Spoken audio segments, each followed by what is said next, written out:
जय हिंद। मैं हूं कर्नल दानवीर और आप देख रहे हैं मेरा पॉडकास्ट दानवीर सिंह।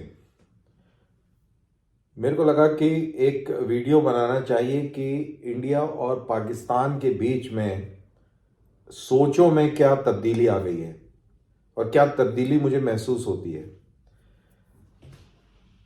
अब अगर पाकिस्तान के पॉइंट ऑफ व्यू से देखा जाए या पाकिस्तान के ऊपर अगर जो लोग नज़र रखते हैं वो मेरी बात से सहमत होंगे कि पाकिस्तान के अंदर आम लोगों से लेकर और बड़े बड़े नेताओं तक अपने अपने अंदाज में वो भारत की तारीफ करते नजर आते हैं। आपने भी हाल ही में बयान सुना होगा नवाज शरीफ का कि यार ये तो चांद पे चले गए और हमसे खड़े नहीं हुआ जा रहा। वहीं इमरान खान किसी रैली के अंदर भारत की फॉरेन पॉलिसी को सराहते हुए नहीं थकते थे, हमेशा उसको प्रेज करते थे वो। तो क्या चीज है, क्या है बदलाव, इस विषय में मैंने किसी से बात करी और मैंने उनसे पूछा कि ये क्या बदलाव है, ये मतलब ऐसा क्यों है, क्या है, देयर इज समथिंग अमिस जो हमें समझ में नहीं आ रहा है। एक तरफ तो हमसे नफरत है, पाकिस्तान के अंदर भारत से बहुत ज़बरदस्त नफरत है।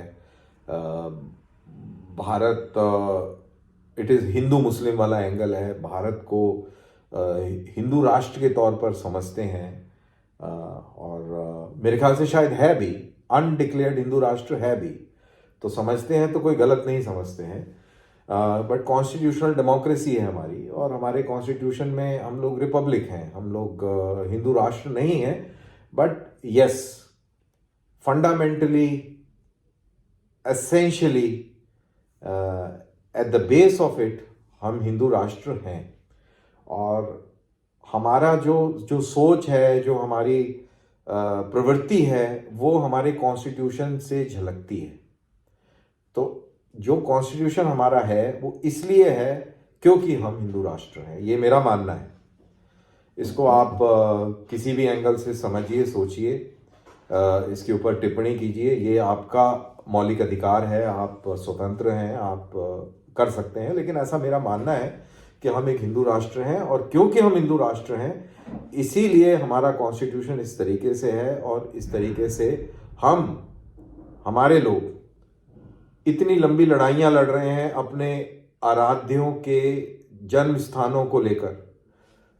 चाहे वो बाबरी मस्जिद हो जहां पे जबरन उसको, मंदिर को तोड़कर वहां पे मस्जिद बनाई गई, चाहे वो वाराणसी का स्थल हो, बिल्कुल साफ पूरा मंदिर की एक पूरी दीवार, मंदिर का सब कुछ वहां पे है और उसी के ऊपर उन्होंने आपने तोड़ के मस्जिद बना दी, दिखता है उसके, और हम उसकी लड़ाई लड़ रहे हैं। सिमिलरली हमने मथुरा के अंदर देखा कि मथुरा में भी हम अपनी लड़ाई लड़ रहे हैं, कानूनन लड़ रहे हैं और ये सब कार्रवाई चल रही है। और जब बाबरी मस्जिद की बात होती है, जो जिन्होंने गिराया और जो मॉब को उकसाने में जो शामिल थे उनके ऊपर कानूनी कार्रवाई हुई है और वो कानूनी कार्रवाई भी और कानून का भी पहलू पक्ष मौजूद है। तो वो इसलिए क्योंकि हम लोग we believe in a philosophy. नहीं तो कौन सा माइका लाल हमको रोक सकता है इन सारी चीज़ों को उखाड़ के फेंकने में और रातों रात और कुछ और खड़ा करने में। कोई 140 में से तकरीबन 120 और उससे अधिक हम लोग हैं, तो कोई छोटी मोटी बल संख्या नहीं है। तो मैं ये कह रहा था कि हमारा, चूंकि ये हमारी तारीफ पाकिस्तान में हो रही है, तो ये क्यों हो रही है? क्या वो ये नहीं जानते कि हम लोग बेसिकली हिंदू हैं और हिंदुओं से वो इतनी नफरत करते हैं, इतनी नफरत करते हैं, तभी तो उन्होंने दो कौमी नज़रिया रखा कि भाई हम आपके साथ रह नहीं सकते। और एक समर जैदी साहब हैं, उनका मैं एक वीडियो देख रहा था, उन्होंने बड़ी बात कही। उन्होंने कहा कि दो कौमी नज़रिया फेल नहीं हुआ बांग्लादेश के आज़ाद होने से। उनका ये कहना था कि दो कौमी नज़रिया फेल इसलिए नहीं हुआ क्योंकि बंगाल बंगाल है और वो हिंदू बंगाल और मुसलमान बंगाल एक नहीं हुआ और बांग्लादेश नहीं बना या वो भारत में शामिल नहीं हुआ, ये उनका मानना है। तो क्योंकि ऐसा नहीं हुआ तो ये दो कौमी नज़रिया बहाल है। तो उसका तो मेरा ये जवाब है कि इंडिया की ऐसी मंशा नहीं है, और हमें कोई इंटरेस्ट नहीं है कि बांग्लादेश हमारे में मिले या पाकिस्तान आके मिले। तो मैं जैसा बता रहा था कि मेरी किन्हीं से बात हुई आज सवेरे, और मैंने उनसे यही पूछा कि अ, ऐसा क्या है कि जब भी मैं किसी को सुनता हूँ, चाहे वो कोई लीडर हो, चाहे वो कोई तर्जियाकार इंटेलेक्चुअल लोग हों, ओपिनियन मेकर्स हों, वो अभी तक हिस्ट्री से बाहर नहीं हो पाए हैं। इंडिया की तारीफ भी करते हैं, इंडिया से नफरत भी करते हैं, लेकिन हिस्ट्री से बाहर नहीं आ पाए अभी भी, कि करारदाते पाकिस्तान और कौमी नजरिया, और वो अभी जिन्ना और इसी के जिन में फंसे हुए हैं, यहीं इर्द गिर्द घूम रहे हैं। और अभी भी वो जो आर्टिकुलेट करते हैं, उस आर्टिकुलेशन के अंदर सवाल ज्यादा है, जवाब कम है। कश्मीर पॉलिसी में जब वो अपनी कश्मीर पॉलिसी को लेकर ये लोग बात करते हैं, तो उसके अंदर ही सवाल हैं बहुत सारे, खुद ही को ही वो इनडायरेक्टली कॉन्ट्राडिक्ट करते हैं। बिटवीन द लाइंस अगर आप समझें, तो वो कहीं ना कहीं उनका दिल चीख चीख के कहना चाह रहा है कि हम गलत हैं, ये हमें मालूम है, लेकिन क्योंकि हम पंजाबी हैं, हमारी ईगो अनख फूक फुकरापंती है, तो हम इसको कबूल नहीं कर सकते। लेकिन हम दिल में समझ रहे हैं, और ये जब ये लोग बात करते हैं तो हमें समझ में आता है। तो सॉरी, मैं बार बार ये बता रहा हूँ कि मैं किसी से बात करा कि भाई ऐसा क्यों है कि आप तारीफ करते हैं, आप पार्टीशन और इसके ऊपर से आप निकल नहीं पाए, उभर नहीं पाए, आप वहीं फंसे हुए हैं। तो उन जनाब का ये कहना था कि वो इसलिए है कि हम तरक्की नहीं कर पाए, हम नियर फेल्ड स्टेट हो गए हैं, और तो हमको लगता है कि ये जो पार्टीशन हुआ ये गलत हुआ। लेकिन जनाब का ये भी कहना था कि मैं ये देखता हूं कि जब आप के ट्विटर्स पे जाएं या कुछ जाएं या कहीं सोशल मीडिया पे जाएं, तो आप लोग पाकिस्तानियों से नफरत बहुत करते हैं। तो मेरा जवाब था कि जी हाँ, हम पाकिस्तानियों से नफरत करते हैं। अब हम सब पाकिस्तानियों से नफरत करते हैं। मेरे को लगता नहीं है कि शायद ऐसे बहुत कम लोग होंगे जो पाकिस्तानियों से प्रेम करते हों। मजहब के लिहाज से कोई लोग करते हो तो कह नहीं सकता।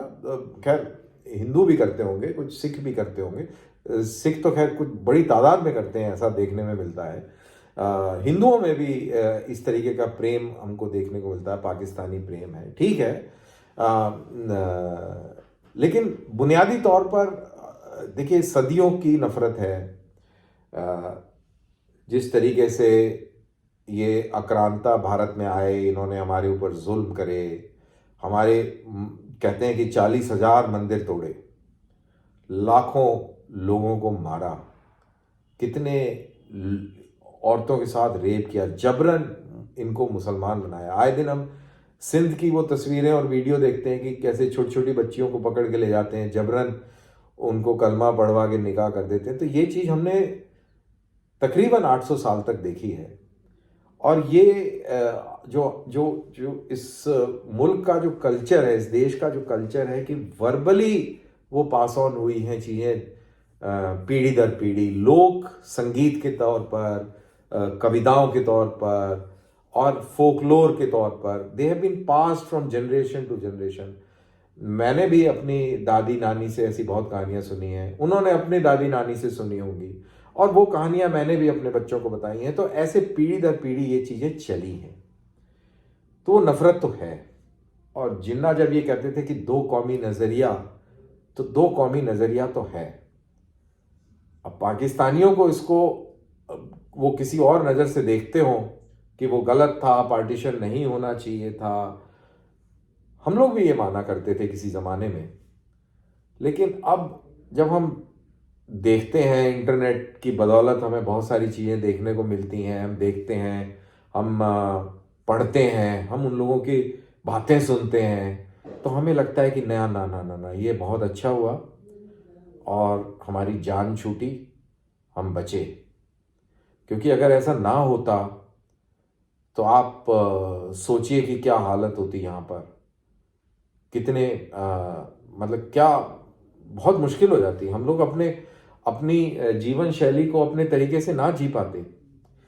तो इस देश का दो कौमी नज़रिया देकर जो बंटवारा जिन्ना साहब ने किया है, वो बहुत अच्छा काम किया है मेरे ख्याल से। वो मेरे ख्याल से उसको मैं ये इस तरीके से देखता हूँ कि आ, हम हिंदू लोग अपनी संस्कृति को बचा पाए जितनी भी है।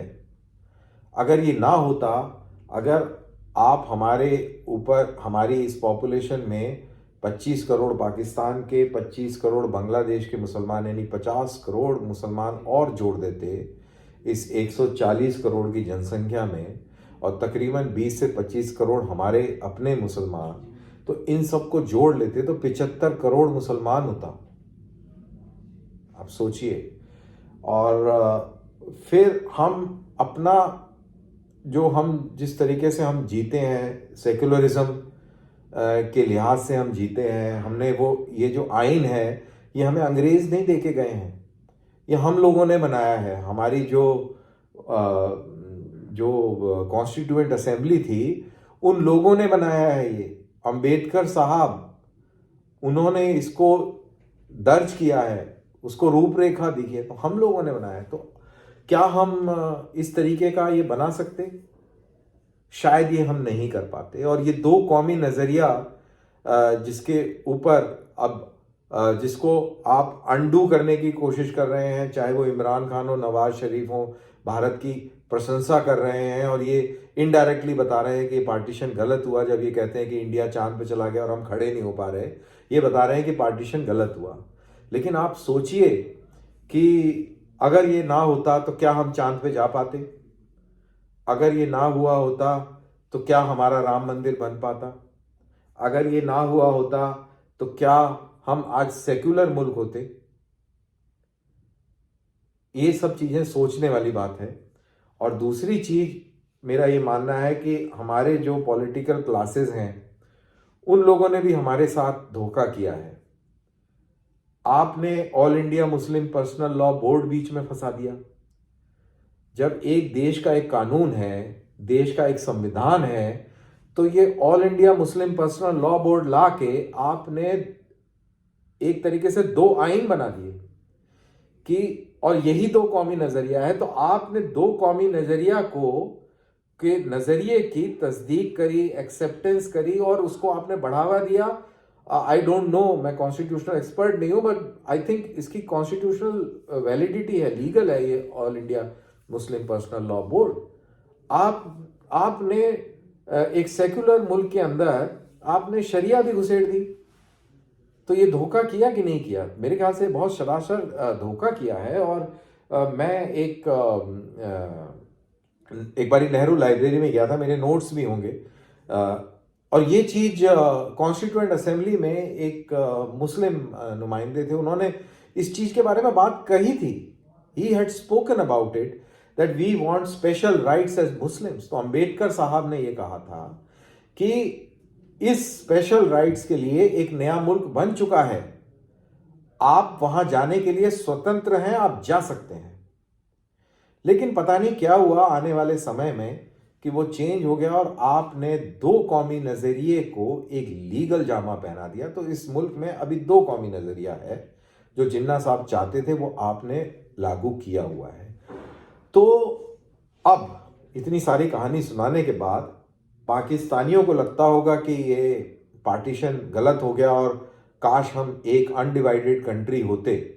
ये पाकिस्तानियों को अब लगता है, ऐसा मेरे को बिलीव कराया गया जिन सज्जन से मैं बात कर रहा था। लेकिन मैं उनको भी बताया और मैं वैसे भी बता रहा हूं कि हमारे यहां पर अब ऐसा लोग नहीं सोचते। जो लोग आप वीडियो देख रहे हैं इसमें आप कमेंट जरूर कीजिएगा कि आप क्या सोचते हैं। भाई मेरा ये मानना है कि वी डोंट वांट यूनिफिकेशन। आप बिल्कुल अलग हैं, अलग ही रहें, आप अब हमारे बीच में मत आए। अब हम अपने आप को मैनेज कर लेंगे जैसे भी करेंगे, लेकिन आप हमसे दूर गए हैं, आप दूर रहें और अपनी जिंदगी तलाशें। आप हमें परेशान मत करें बस। आप हमारे मुल्क में आतंकवाद ना फैलाएं, आप हमारे ऊपर जंगे मुसल्लत ना करें। आपसे एक और गुजारिश है कि आप हिंदू लड़कियों को अगवा ना करें। और उनके साथ में इस तरीके के काम ना करें जो आप करते हैं, और आप थोड़ा सा इंसानियत की तरफ ज़रूर बढ़ें, और गुजारिश है कि आप इंसानों की तरह रहें, आप हैवानों की तरह ना रहें, और बस लेकिन आप हम लोगों से दूर रहें, ऐसा मेरा ये मानना है। व्हेन आई से नहीं, there are good people, I am not talking about people. दूर रहें मतलब कि एज अ स्टेट आप हमारे नज़दीक ना आए।